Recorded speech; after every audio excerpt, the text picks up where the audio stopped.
Look at this on the 2nd. I think people are waiting. Good morning, guys, gals, whatever.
This is just the remnants, the tail end of this morning. I won't be doing this block all day here today, like I have been the last couple of days. I've just got about 20 sheets left for the background color, and then I'll switch to printing the key block. So it's not going to be the same thing all for the whole session today this morning.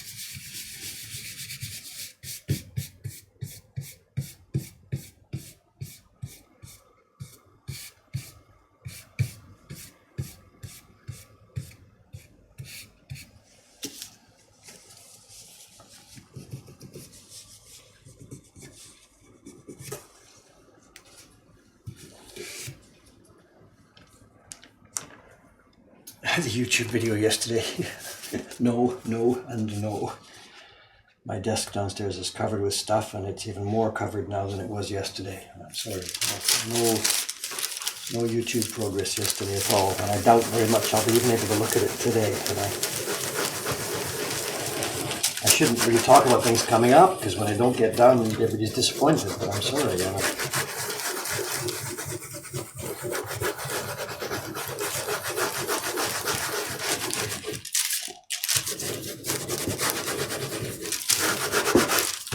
Because of staff people off being sick, I've had to do all the print parties the past 2 days, and that's killed most of the daytime. And it's just the usual stuff, the office stuff. I know the 2 prints for next year. The first one you've seen me carving here. The second one has been carved in by our girl Kawasaki-san down in Kobe. Both of the key blocks are finished all of a sudden, so we had to get the color separations made, and that's days of work. And that took up a huge amount of time yesterday as well, getting the work done so she can continue carving. So I shouldn't have even mentioned YouTube, I'm sorry.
Does the pigment look more intense? It's the same stuff actually. It's the same bowl, the same everything, the same brush, the same paper. What's a bit different this morning is the light. I don't know. It's a very clear day today. Just a minute.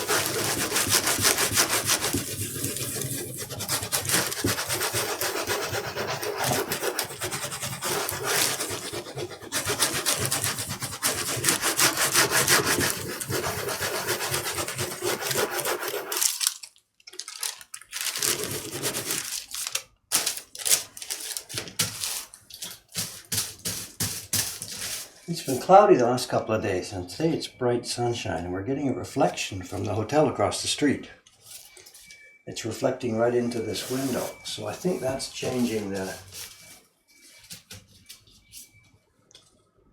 light, I think. There's a row of windows across there, and it's now, here it comes now, you see it shining in. It's been working its way down that row of windows as I've been working here for the past 10 or 15 minutes.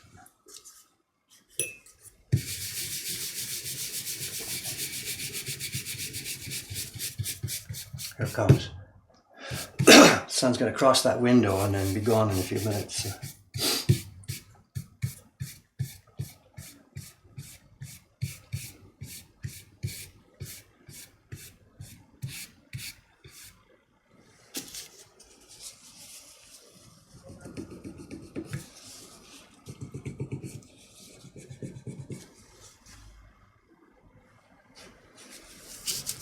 Splash at the top.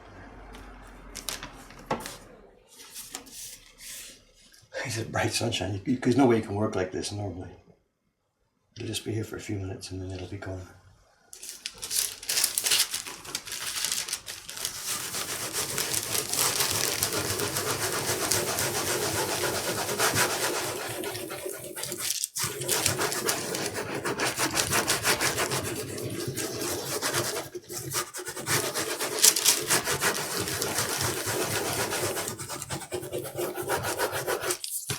You'd never build a workshop in a south-facing room if you had the choice. Just the direct sunlight just is impossible. North light. This room faces the north. But we didn't choose this shop, you know. But if you're choosing, there's no way you choose a south-facing room.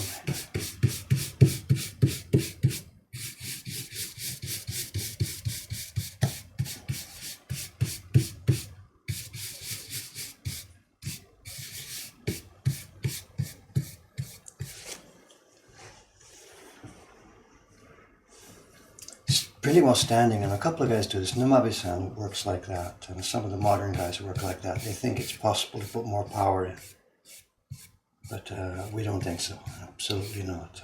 There's no stress on the body here at all by doing it this way. We can put full power in this block. If you stand up, you end up bending your wrist like this. You know.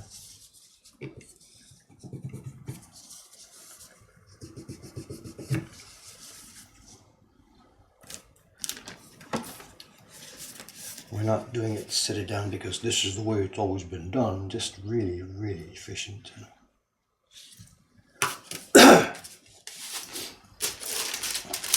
No body strain, no stress, no nothing.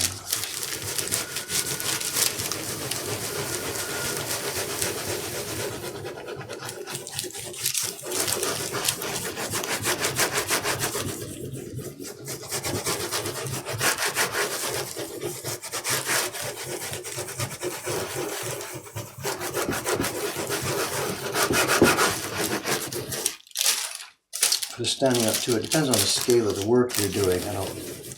Obviously desktop style prints here are no problem. Namabe-san said he does his work standing up. A lot of the time he has to work on much, much larger prints. And that does get to be a problem. If you're sitting down, you're trying to reach way over there to print. Obviously the torque is all completely different. So modern people to a large extent work standing up, working on bigger prints. Traditionally, sitting down really does seem to be the best way to do it.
sun's gone. It's moving towards the next window up there. Don't know if we're going to get that again.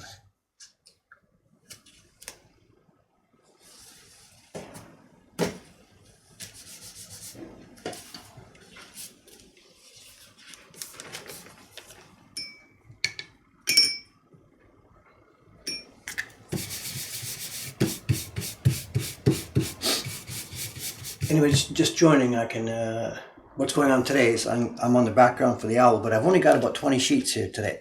This is the end of the 80. So I've got about 15 left to do here. Then I'll be switching to the key block. So I'll be starting to do the key block printing in 15-20 minutes from now.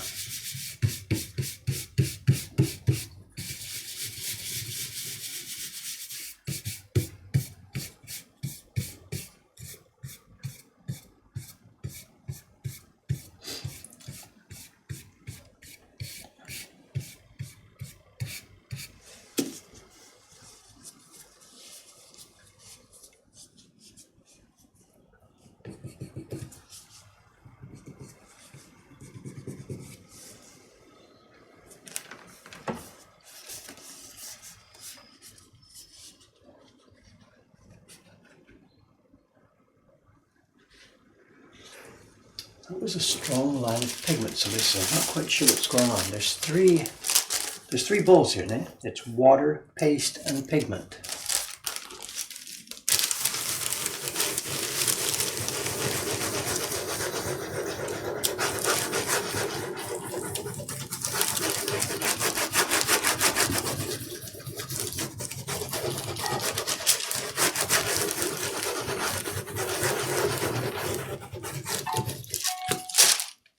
Question in there, just a minute. This is the first coat. We're going to do two, so this is the light coat. And water, paste, and pigment. And keeping them separate here allows me to play with it and play with it. I can keep good control. If I mix them all together at the beginning, we'd never be able to control it. Where's that question? Here, sunshine's coming. It's the next window. There's a row of windows across that hotel. And the sun angle hits them exactly, one by one by one by one.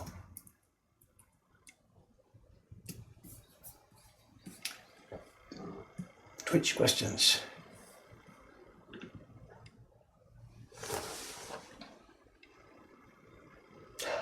Yeah. This is a tough one. I know. Just a minute. Where am I?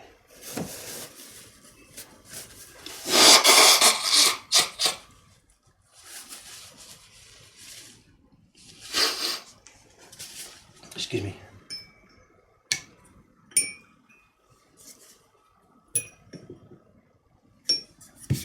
Questions about excuse me, questions about wood, and it's the idea. In the old days, we were using wood about 24 millimeters thick, and about the same thickness as these blocks, but it was solid wood. It wasn't laminated.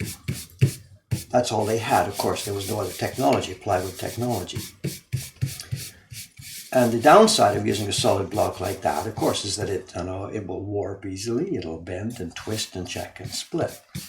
So nowadays, I can't do this thing. Nowadays we're using a plywood laminate with a 5 millimeter bit of cherry wood on top. So it's the same wood, according to the knife and the barren and the pigments, it's the same wood, but of course the inner surface is much more stable. It's much less likely to split, warp, and whatever. So the question's coming in here. This person's bought some cherry wood, and it's a thick piece of cherry wood.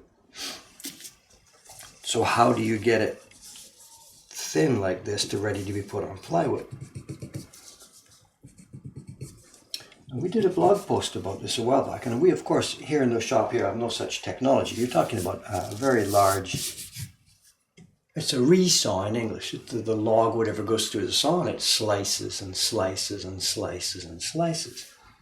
The place we use, actually, there's a kind of a train. It's a train on a train track that holds the log. And it runs it through the huge saw, one by one by one, to make these slices.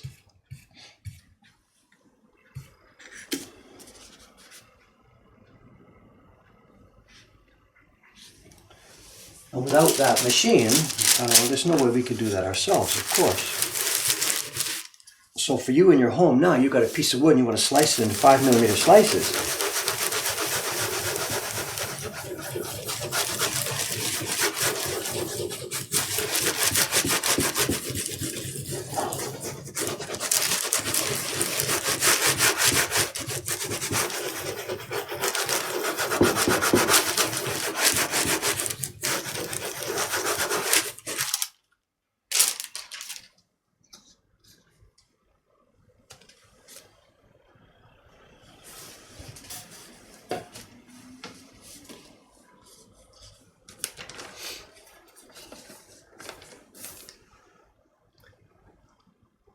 slice it into those small slices, I have no, no answer as far as what to do personally.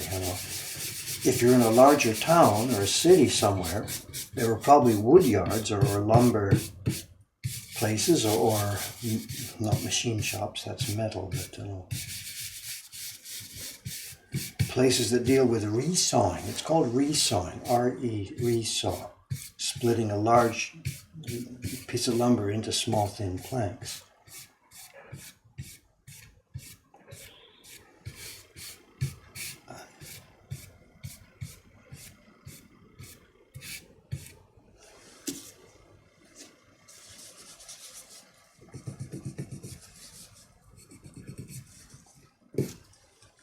And those of you who are watching this Twitch stream last week or so, we showed some planks of wood that we're buying. And they were about, I forget, some millimeters thick, 7, 8, 9 millimeters thick. And we are going to have them resawn before we can use them. But they're still too wet for that. So we're bringing them here. In fact, they're coming this afternoon. Those 2 planks that I bought last week, they're being delivered here this afternoon. And we will keep them here for about a year, I guess. It's hard to say exactly.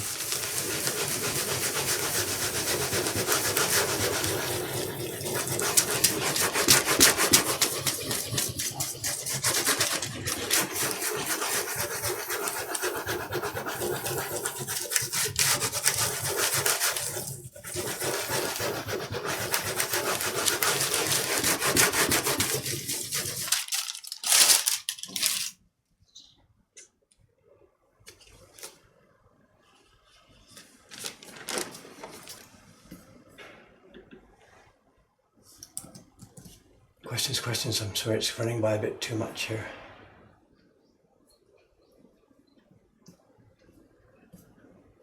This is not trimming. Trimming lumber means, taking a thing and trimming it to size. This is resawing, which is much, much, much more difficult. Taking a big plank or a beam and slicing it lengthways. It requires a pretty big lump of technology.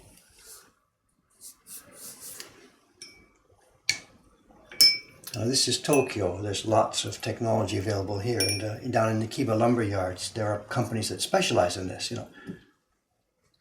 Not every company has the tools to do this, so there are specialist companies that sit there, and the other lumber yards use their services. So that's what we'll do. We're going to have these 2 big planks here for a year or so. Then when we're ready, we'll rent a truck, throw them in the back of the truck, take them out to one of these places for resawing. And we'll be a really noisy customer because we will want the guy to use as thin a blade as possible in order not to waste so much wood. And we want the blade to be as, not to leave such a rough surface. Because the more of a rough surface it leaves, the more we have to plane and lose wood when we're dressing the blocks, finishing them up. So every stage there's so much loss.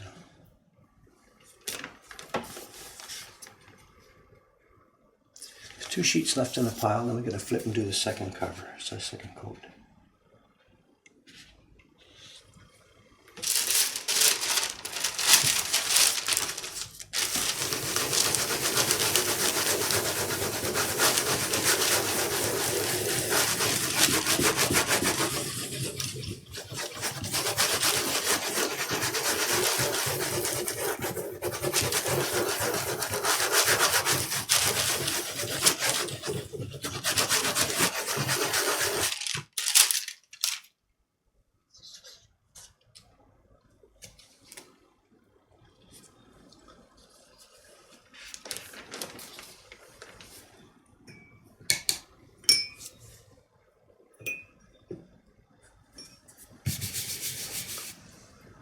What's this? Tips for learning Japanese? Good grief, no idea. If you're the studious type, study it. If you're not the studious type like me, you just have to live it.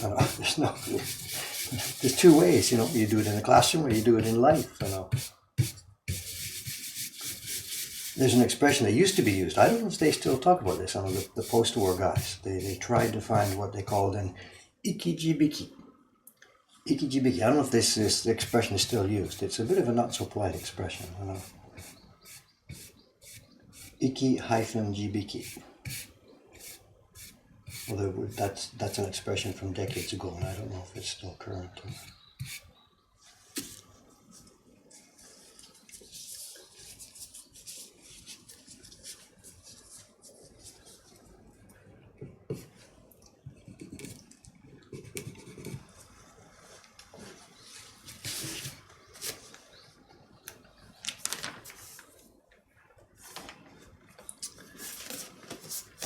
Newcomers to the stream, eh? How do we explain what's going on?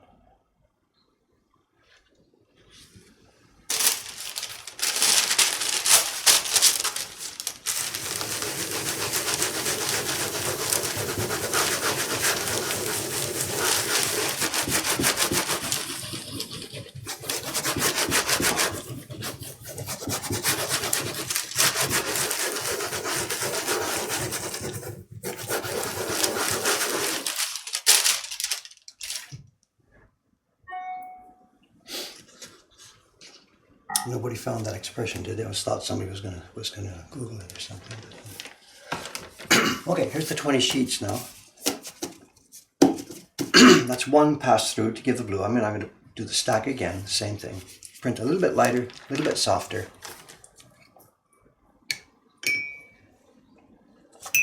And it'll give us a saturation.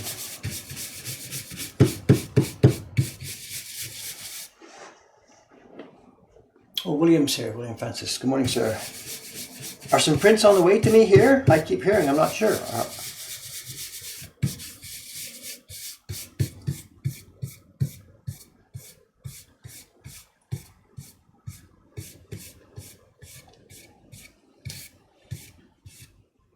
Was Jed bringing some? He's here next week. Is that what the plan is?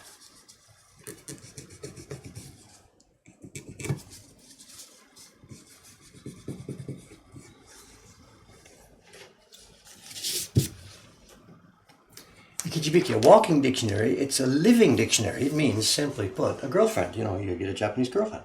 Living dictionary, you know. But I guess it's not such a polite thing to say. I don't know.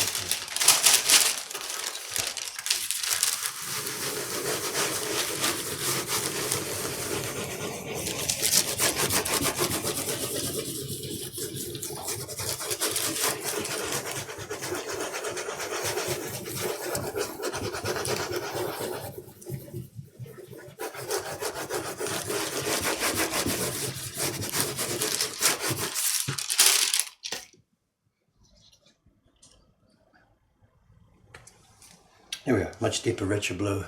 Looks like a sky now, night sky. Very nice.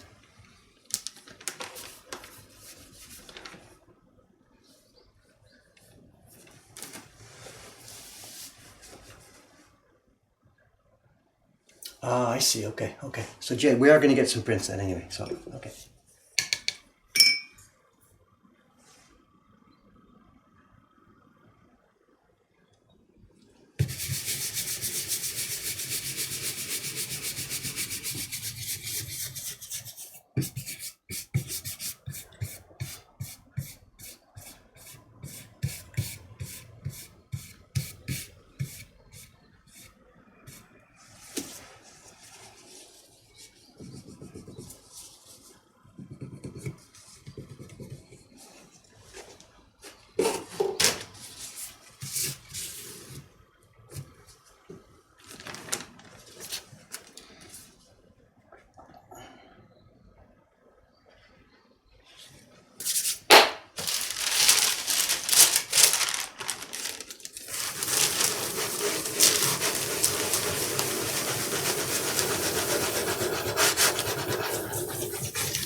The thing about learning Japanese, I was chatting with Matsumura-san, one of the young guys working here. He was helping with the print parties yesterday.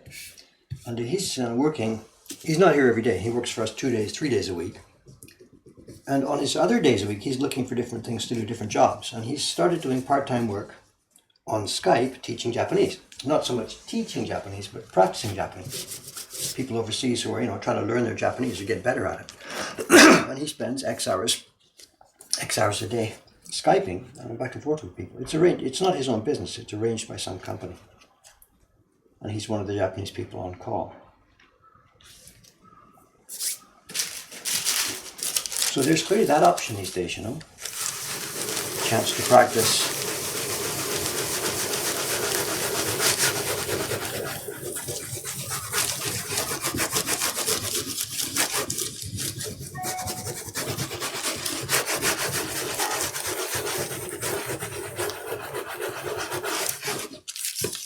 There are any number of Japanese people here, men and women, who would love to practice their English. So it sounds made order for, a reciprocal agreement, Do an hour each way or something, or today it's Japanese, tomorrow it's English or something.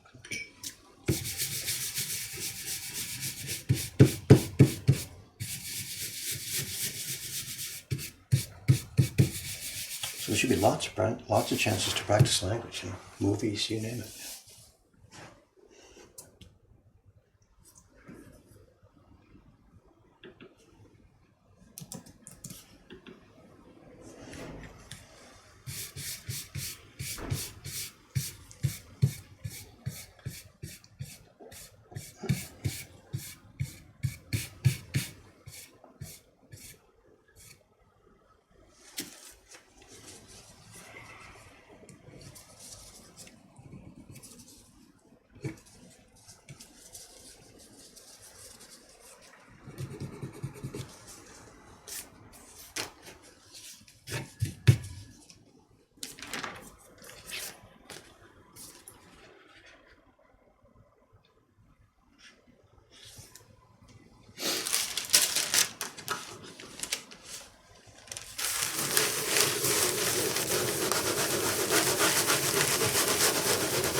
Too much paste here.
So people are doing it on Twitch, are they? Teaching language? Teaching Japanese? Is that what you're saying? Twitch is a place to do that.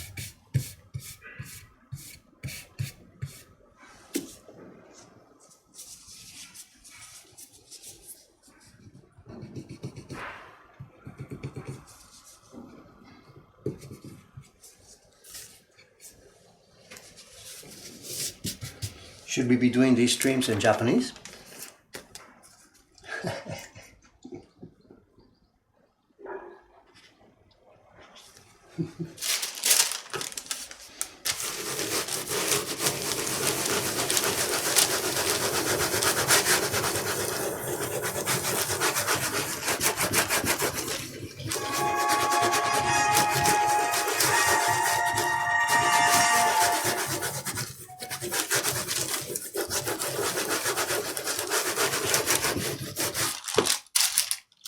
今の音は私のメールソフトからの音ですね。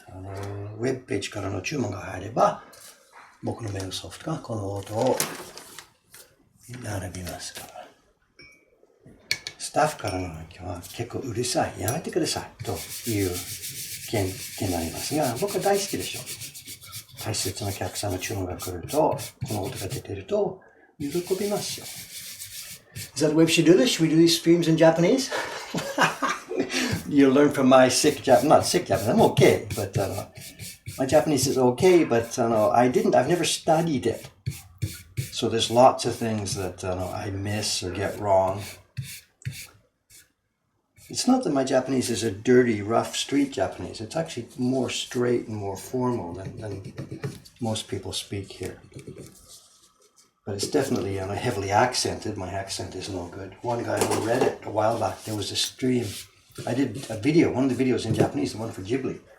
And it got posted to Reddit, and there's a guy there on that thread said, oh my God, I've never heard such cringeworthy Japanese in my life. So, So there's different approaches, different, viewpoints on it all.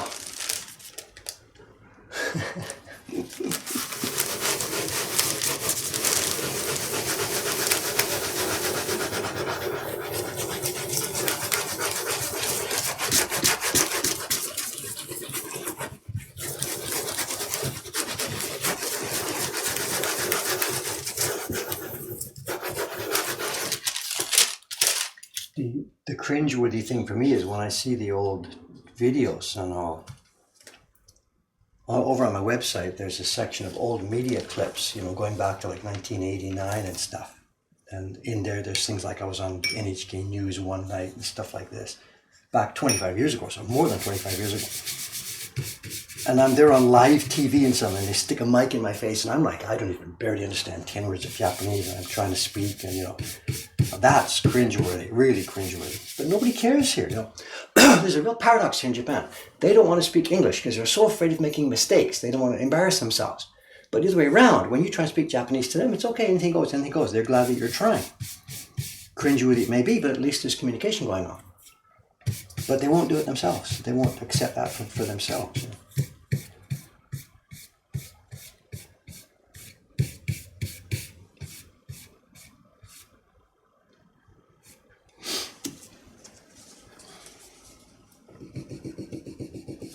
So dive in, just dive in.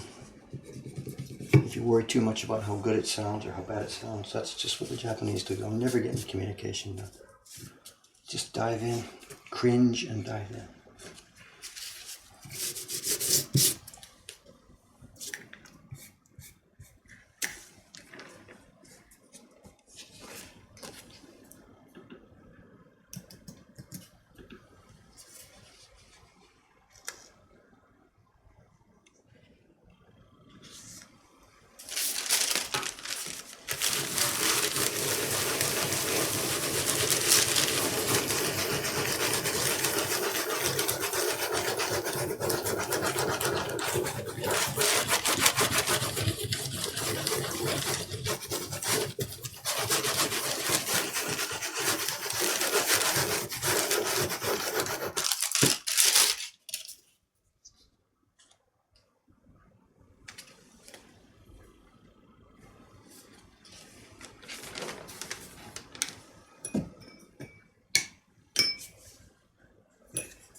Yes, the key block's waiting here. It's going to be coming in a few minutes. I got about 10 sheets left here. As soon as I finish these 10, on comes the key block. So have some patience, please. It's coming in a few minutes.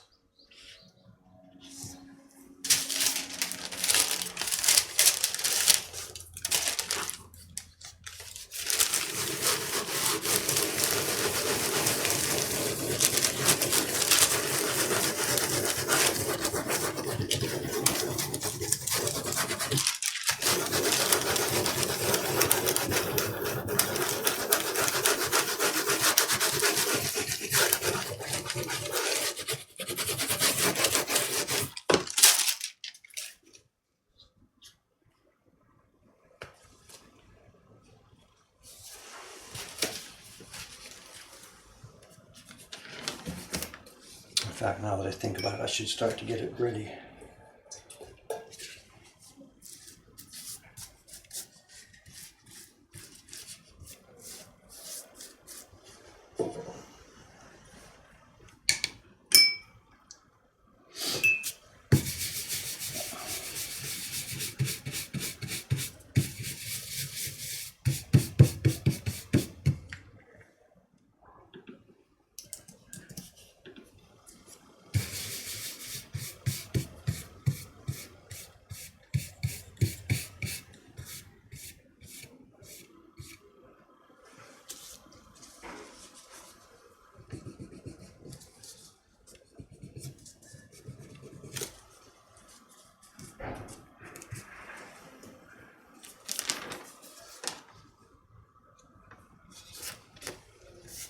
Here's the before, very light blue.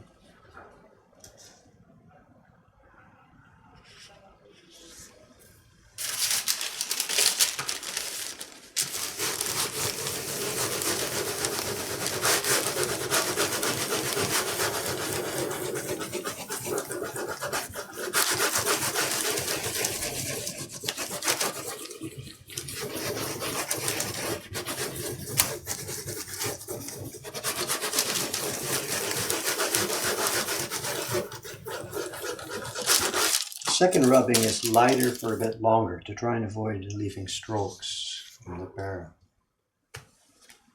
And we're quite a bit deeper. And we've got, look at this. There's the sizing dot. Ha ha ha. Where's that? See this? There's a dot. It's a place where the glue, the sizing glue, must have been in a blob. So there's no pigment has been able to go in there. So it's almost certainly going to be a dud print, unless by some lucky chance it's a place where one of the leaves hits. We'll see. We leave it in there. We don't do any culling at this stage. Culling only happens at the very end when it's all done. Because there's lots of times what looks like a mistake, what looks like a disaster, turns out to be okay. If we get a leaf in that spot, we'll be all right.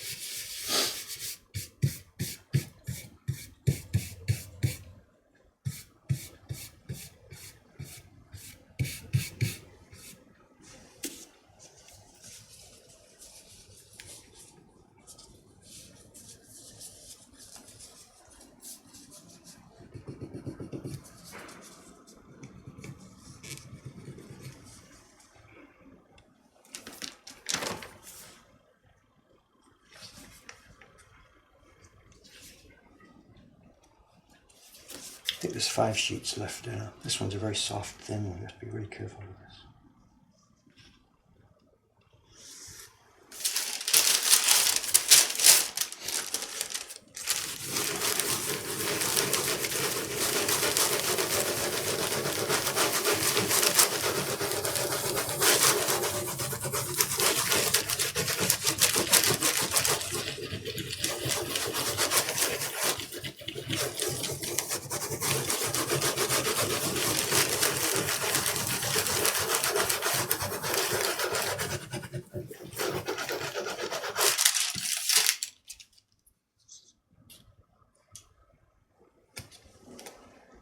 Very nice, very nice.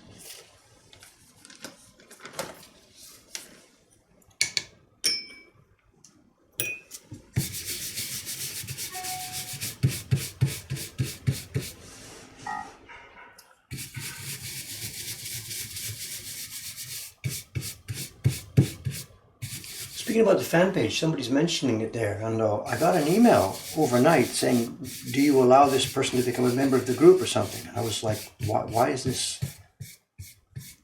Why is this for me?" I'm not sure if there's a setting or something that's going on, or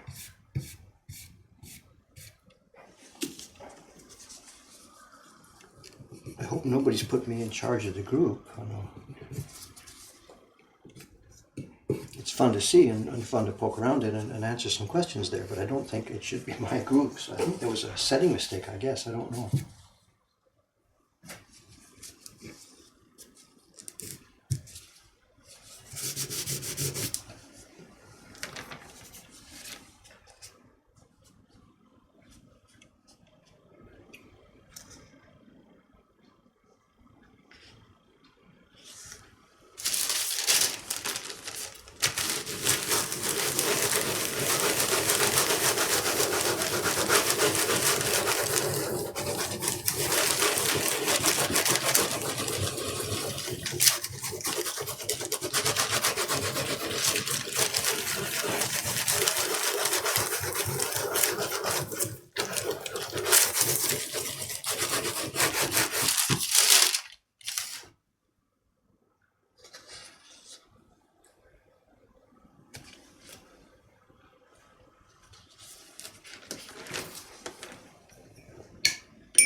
How many times today you guys haven't noticed it, but I put the pigment on, bang, and then I reach here because this is where the brush is supposed to be. It's over here. I'm a lefty, and this is a right-handed bench. My own bench back at home is all set up for myself. Baron's on the left, brush is there, pigment's there. Everything's for the left, right hand reaches for the pigment. But this is a right-handed bench. There's a space here for the Baron.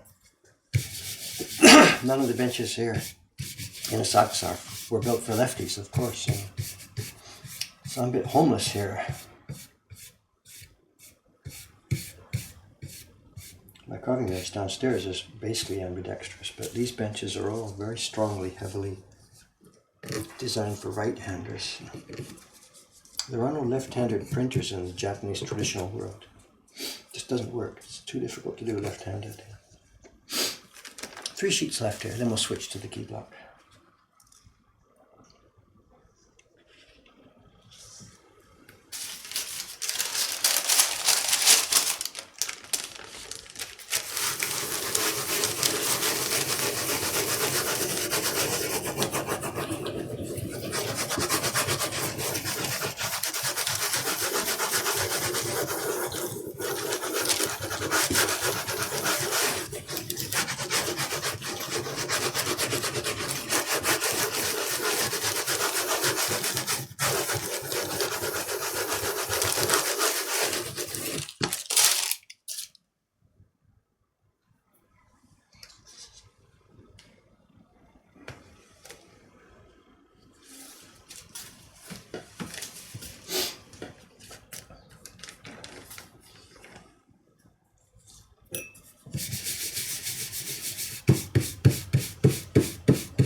Two sheets left.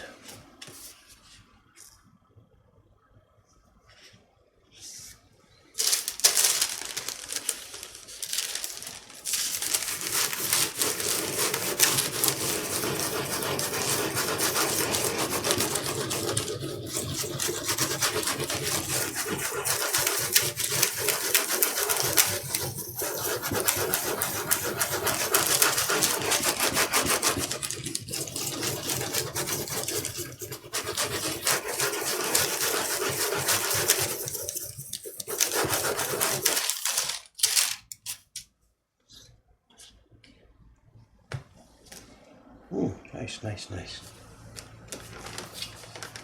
All right, last sheet here. I was just reaching for my brush. Lefties, lefties, lefties.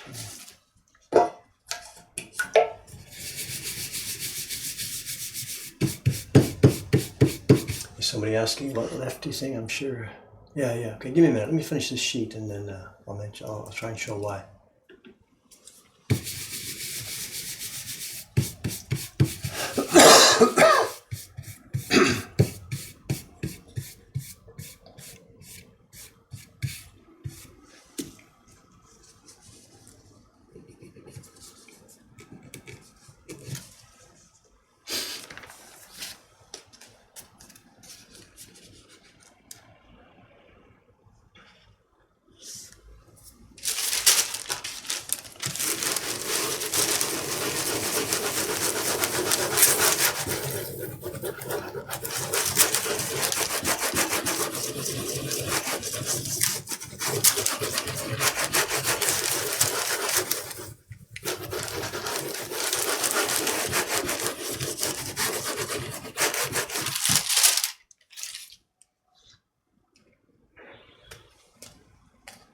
There we go, nice.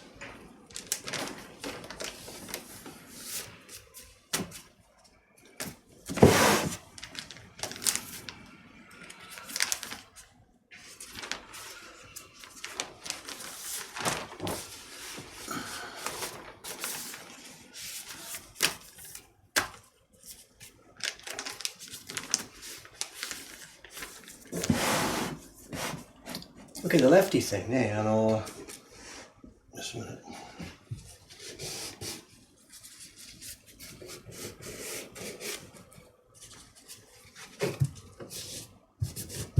In the traditional system, the registration marks are like this. There's one at the bottom right-hand side, a corner, and then there's a line over here. A right-handed printer, he's got his tool here, he's got his tool here on the right-hand side. So paper comes down.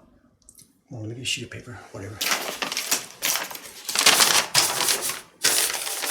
Paper comes down, right-hand thumb puts it into that corner, which is a corner.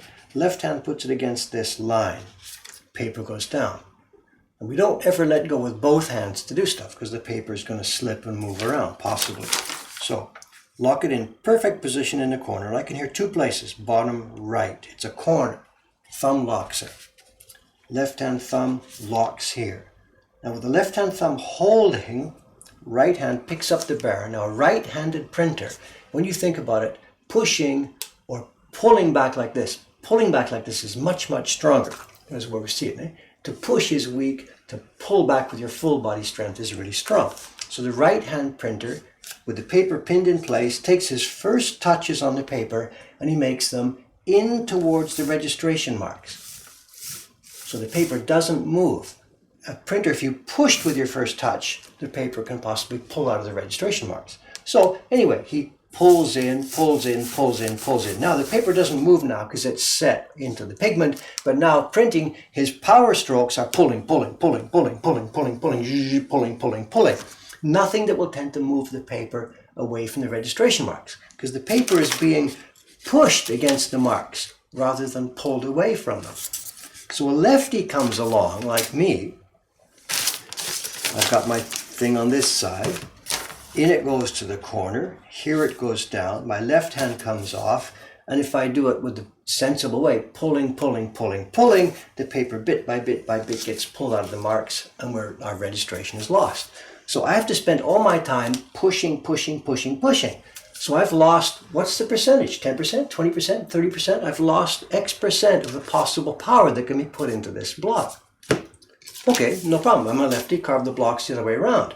If it was just me ever going to be printing the block, no problem. And so sucker printmakers, modern printmakers working in their own workshop, do whatever the heck they want. Walter Phillips used to put the registration marks up at the top.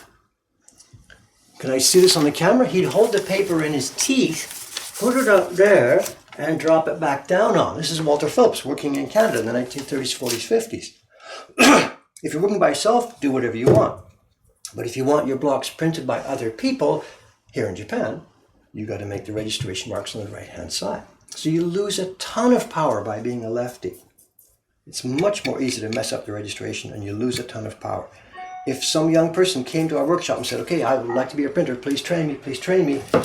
If it was a lefty, I'd just say, I'm sorry, you're in the wrong profession. I can't help you. Just please go away.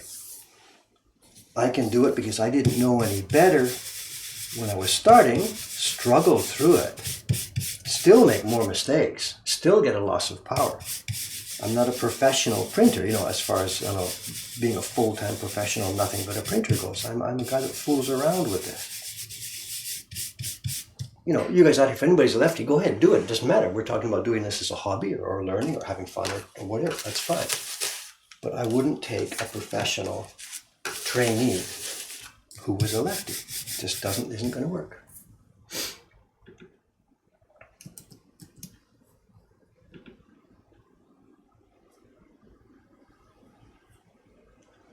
He needed his teeth to hold it off the block, because with us, when we hold it when the registration marks are near, we hold it with our fingers and thumbs and it stays off. But if you put the registration marks around the other way, how are you going to do that? You start doing like this, the paper, it just doesn't work. So he got into a routine of holding it in his mouth, using some kind of hold. I don't know what he did. One side, holding it in his mouth and then letting go and down the paper went. He blogged about this. He wrote about this in his diary. Look at that, way to use words.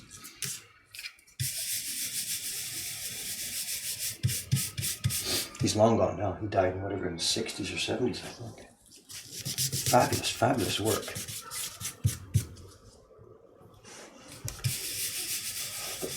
I should just mention it because there's such interesting work. This Canadian guy, Walter Phillips. Let me find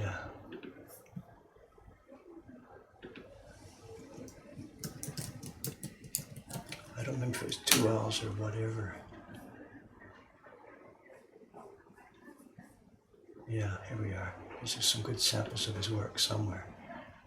A guy put up a website, with his book and his work.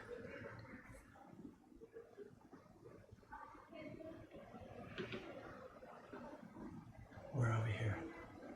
I should leave this. Somebody else can find this for me.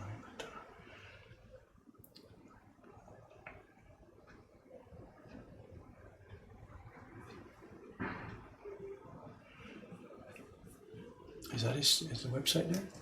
Or is it under construction or something? Yeah, this one seems interesting too. So. Anyway, a ton of really interesting work. The guy worked, basically by himself. Now, what do I need to do here? Hang on a second. I could talk and blue pigment out. Black pigment. I'm going to work on a tile here because we don't need much black. So I'm going to put the pigment on a tile rather than straight onto the block.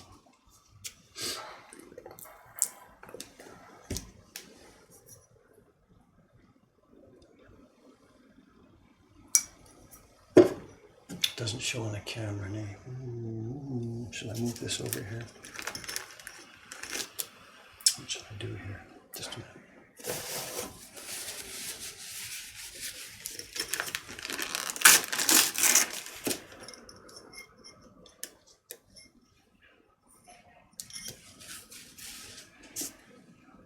Not the blue brush, you idiot. So we're going to need a tiny bit of paste, not much. It's going to mostly be water here.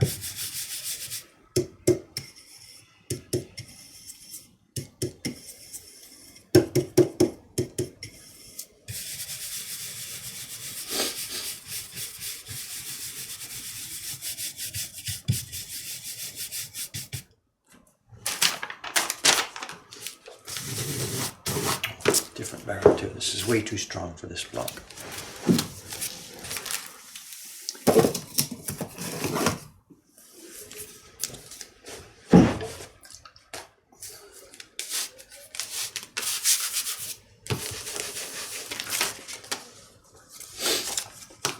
Yeah, carving and stuff doesn't make any difference left or right. Of course, it's irrelevant. It's ambidextrous.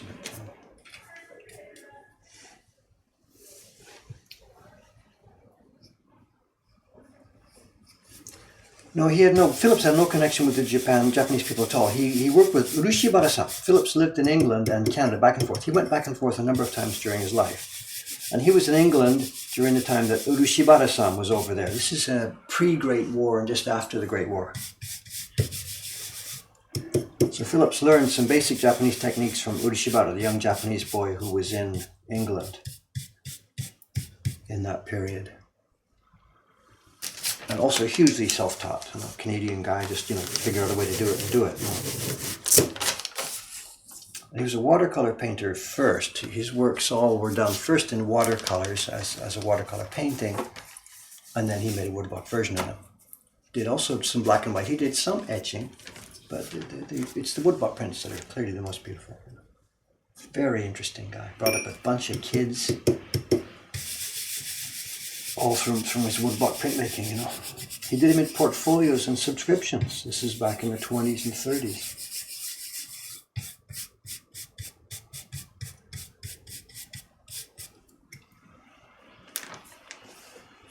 Let's try one of these.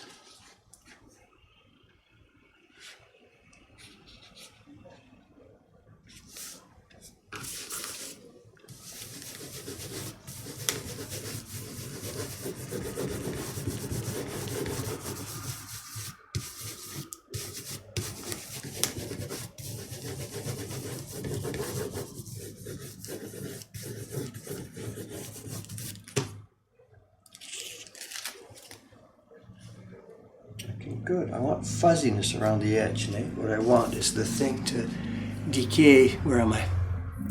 Decay into fuzziness out here. I don't want rich black here, but we need good, strong. It's not going to focus, is it? Come on, camera, do your job. Focus.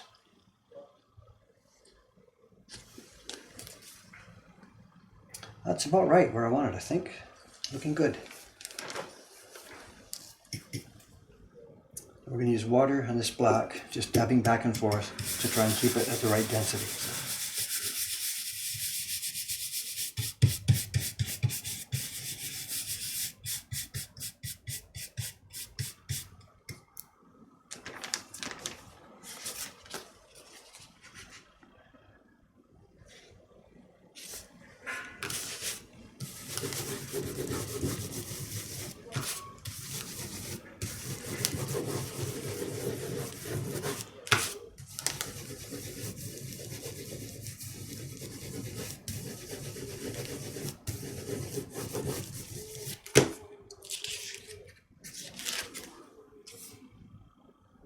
Happy with that. It's going to be beautiful.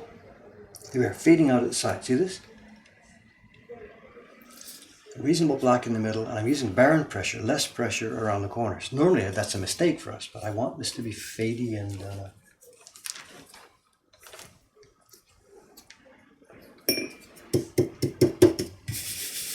we're going to use almost no paste here because it really gets stuck in the middle of the feathers on the owl. And there's no real need for it. Paste helps us smooth the pigment out when there's a wide area. It doesn't have much meaning on the key block.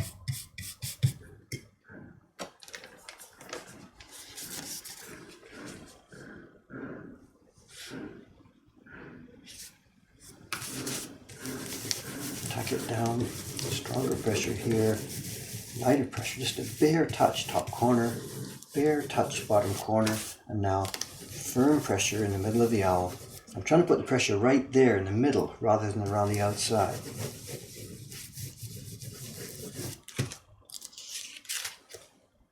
So there's not so much pressure on the outside, we get a good impression in the middle, fading out to nothing at the edges. I'm happy with this. Let's run.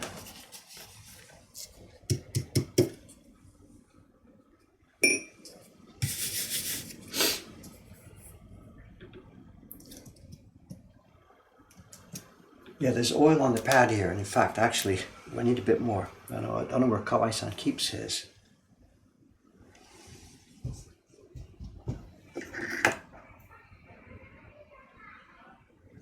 Tsubaki. This is not my workbench. I shouldn't be fooling around with stuff.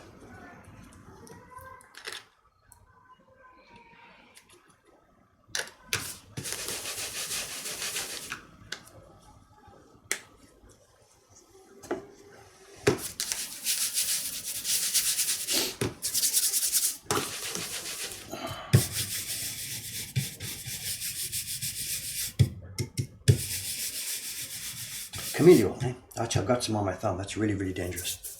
Get a bit of oil on your hands. Goes on the paper. Just use your face, Davey. I like that. I don't know what's his name on in that video.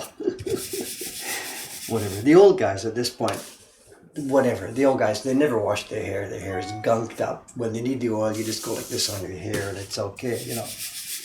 I had a shower this morning, so I can't get away with that trick, you know. Also, I wash my face, even my beard. So doing it like this is not going to work for me. I'm sorry. You know?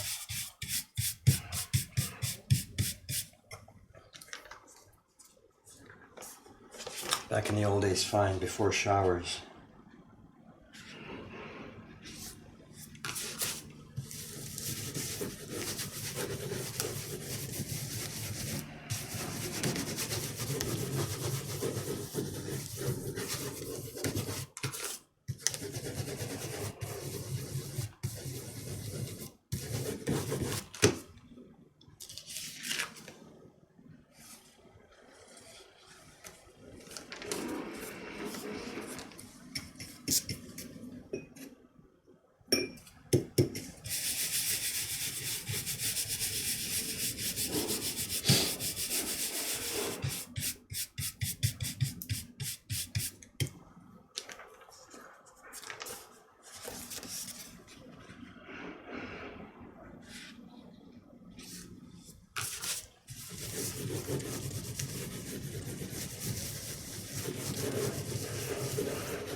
Very light, and then firmer pressure here in the middle.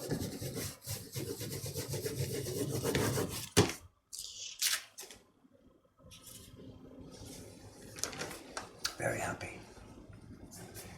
It's so cool to make these in batches, you know. They're going to homes all over the world. I have no idea where these are going to end up. We're getting orders from everywhere, upside and downside. This is clearly going to be a bestseller in our catalog for a long time to come. So, thank you, Hiroshige, Ghost of Hiroshige.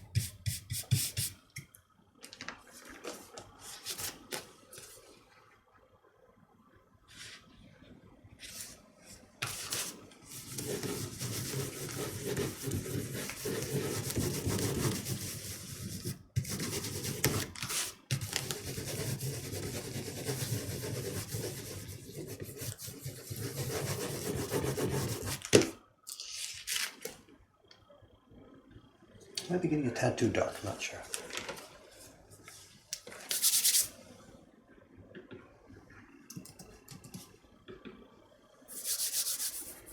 Yeah, that's right. Because of the skin oil and stuff, if I find an old print, extract some old printer's DNA from it. So, is there a movie there?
Tiny bit too much water on this one.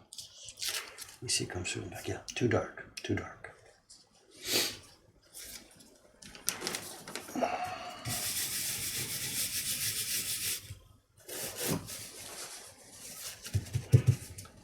Perfect craftsman. He can run his car right down the middle of the road, never varying.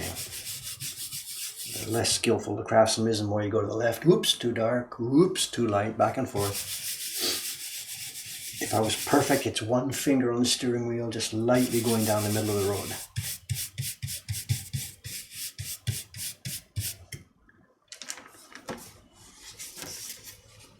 I'm not that craftsman.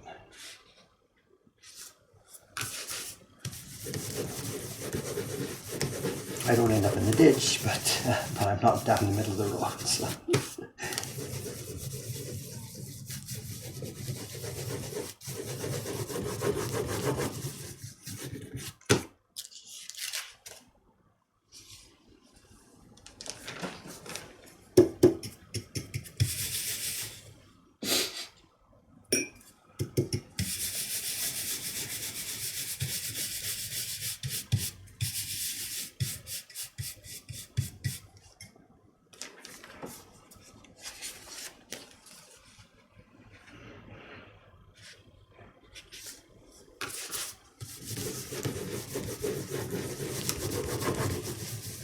Hold it for time. Still okay, man. No problem. I can keep moving here.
I don't know if I'm missing anything in the stream there. I can't. So I've got to focus on this thing quite carefully. You know.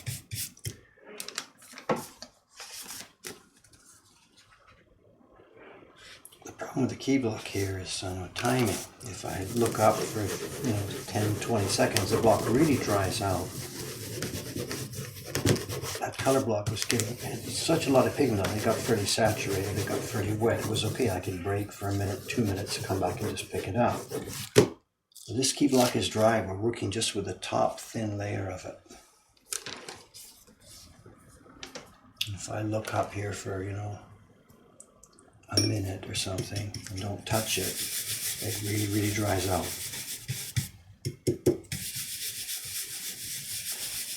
The key block job is much more critical in terms of concentration and movement and no breaks. And telephone call comes, you're screwed,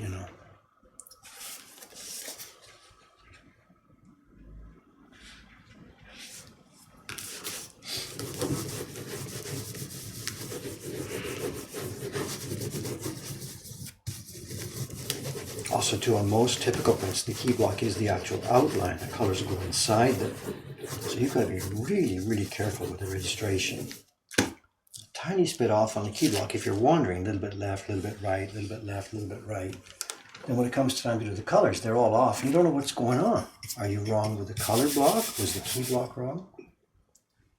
So printing the key is really, it's the key. I mean, there's no, that's why we call it that.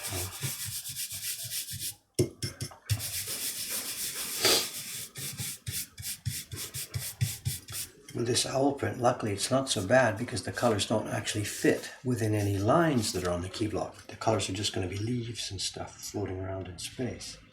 So registration is not super critical.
Well, there's the first 20 out of the batch of 80. So very, very quick, easy work. Underneath, there's nothing else to do. If I was just here, this is a one-day job. These out, start to finish, 80 copies, easily a one-day job.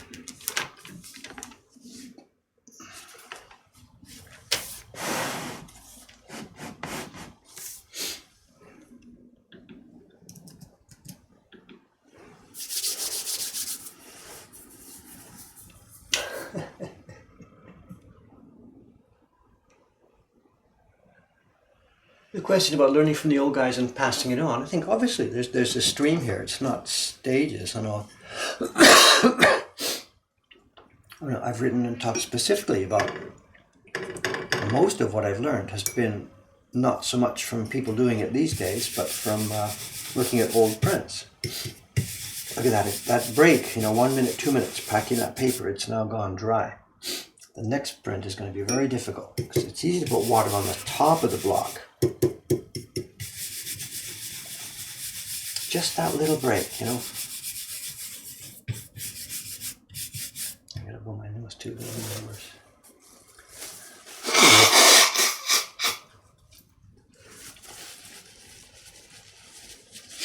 The thing about learning and passing it on, a good example is that thing we just talked about, Walter Phillips.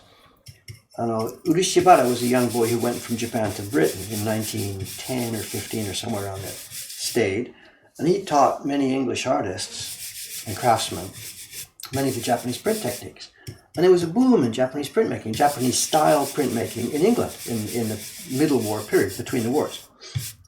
It disappeared come the 1940s because nobody wanted to do Japanese stuff, so it died. But for 20 or 30 years there was a real sort of, you see what that happened there? I've got something on my finger.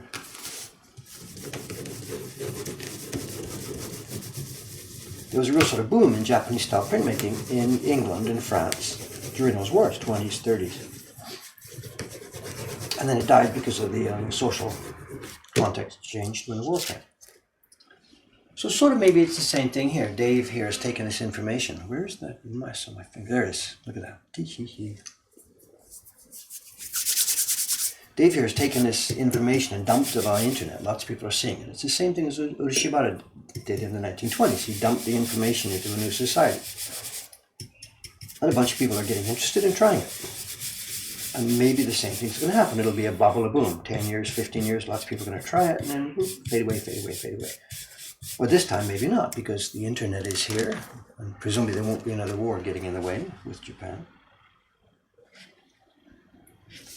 I think it goes in waves like that. There's a bunch of people who've never seen it before get introduced to it. It looks cool. They try it. Then bit by bit it becomes routine and fades away. So I think that's going to be my position here. Introducing a whole lot of people to it. It'll have an effect for a while. And then, who knows? We'll see. It's not up to me. I'm not trying to leave a legacy. We're just trying to make a bunch of nice prints. Whatever legacy is decided by the people coming after us.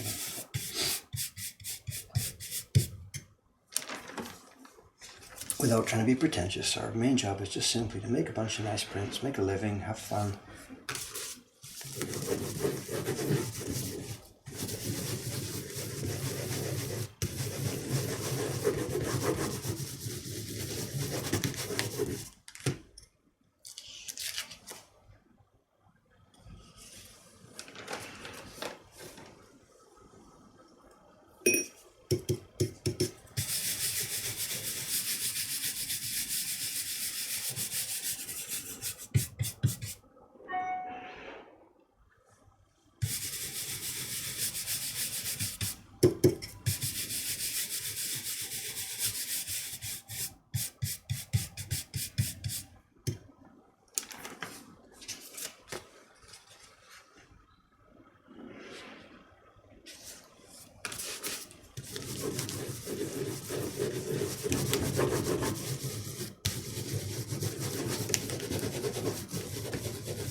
Sorry to miss some of this conversation here. I don't know what's going on there.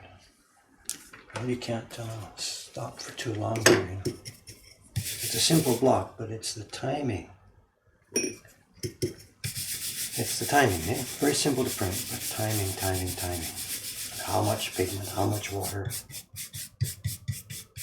And then here brushing out from those feathers. Toot, toot, toot, toot, toot, toot, toot.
I'm missing out our young printer here. She's, just in the last week or so here.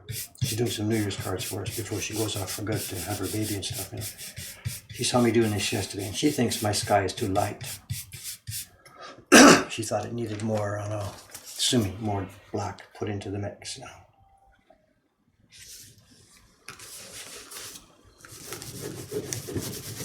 But I don't know, I like it. She thought it should look more night-like, more dark. And I hear the bell from downstairs. That means Kawai-san must be here. So we must be getting on for time now. What is it? 9:25. So. Can you hear the bell? They're putting the signs out. Up and down the stairs. Today's light. The print parties are starting finally to back off. We were doing 4 or 5 print parties a day. The expression we were chain smoking print parties. That's finished now, it seems, for the year. So the numbers of visitors are dropping back.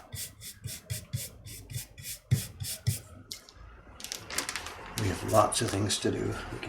Rather than the visitors in the shop, we have work to do. Making prints, packing prints, building websites. New Japanese websites coming online. Cameron and Iams have been working on lots over the past month. So.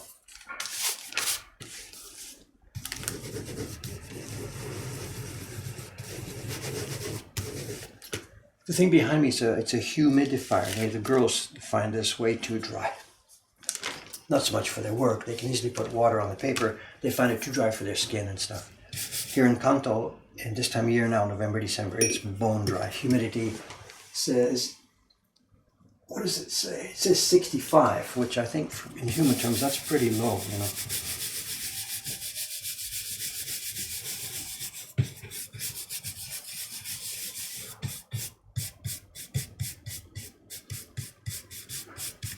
And that's probably up because I've been now breathing here in this room for a couple of hours, so.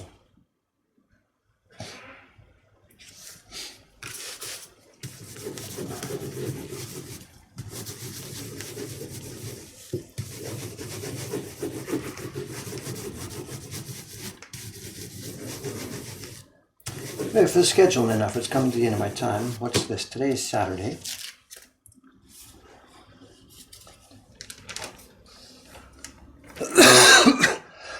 My work downstairs now mostly is going to be doing color separation work on next year's subscription series prints. There's no way I'll be having a chance to do any work on this printing tonight. So tomorrow I'll be back here. I'll be picking up exactly tomorrow where I'm leaving off now. What have I done today? I've done the key block on 20, this is 40. So I'm halfway through the key block. So tomorrow morning I'll print the other half. And then I'll start work on the leaves. So tomorrow morning session, same time, same place, will be basically the same kind of work as what you've seen today. I'll be printing more of these owls key blocks and then one of the colors.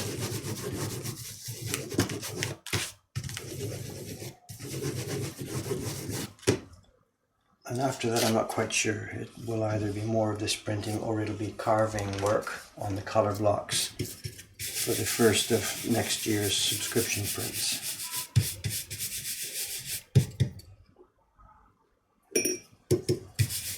What have I got here left here? 1, 2, okay, 3 sheets left here today.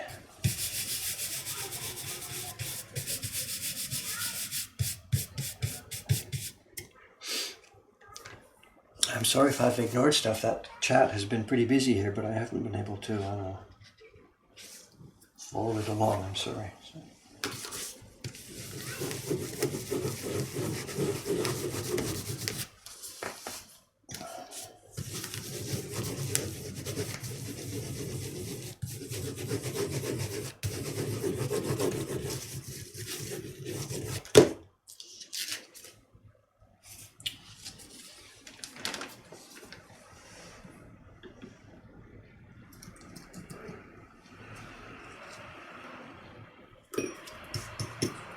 Yeah, that humidity is 65. As I said, I've been here breathing for a couple of hours, so I think it was lower, and it's going to get lower. This is still November. Once the Asian winds come in from Russia and China, that's it. It's going to go down and down and down. So the girls here are really concerned about it. So.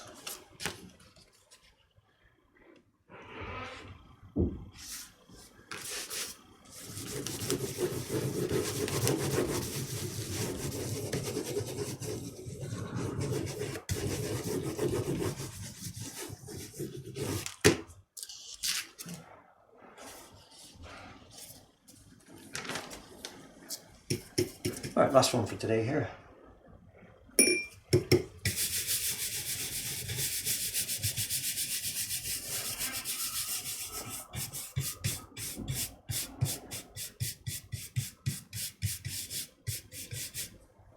Not the most exciting stream today, but anyway, thanks very much. This is, what can I say? This is our typical work. Most days, nothing much happens here, just one sheet, next sheet, next sheet, next sheet. This is our life, our work. Trying to make them as nice as we can.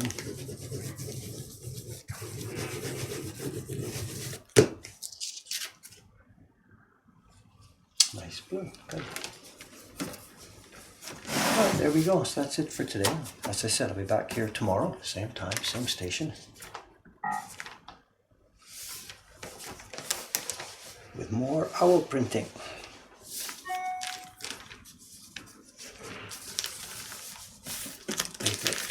Under, out. This doesn't need to go in the freezer because I'll be probably finishing these things tomorrow. So we'll see.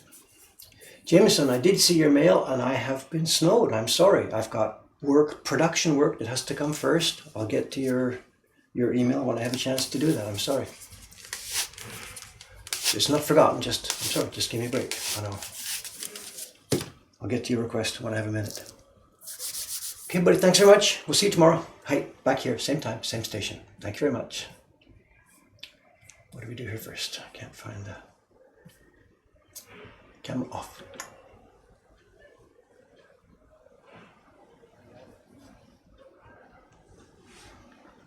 Where we are, microphone off. Okay, stop streaming. Thank you. See you tomorrow, guys.